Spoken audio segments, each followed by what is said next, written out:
Not all valedictorians become successful. But not all successful became valedictorian. Dahil ang totoong laban ng buhay, hindi yung school.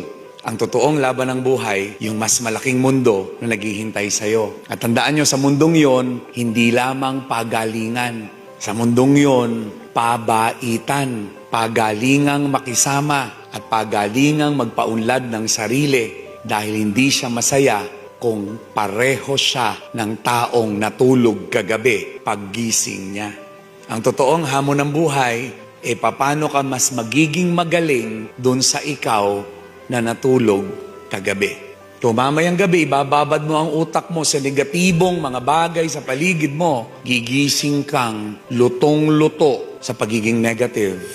Pero kung pagtulog mo mamayang gabi, ilalagay mo ang utak mo sa kaisipang magpapayaman sa'yo, magpapagaling sa'yo, at magpapabuti sa'yo, magigising ka bukas na babad ang buong pagkatao mo sa positibo.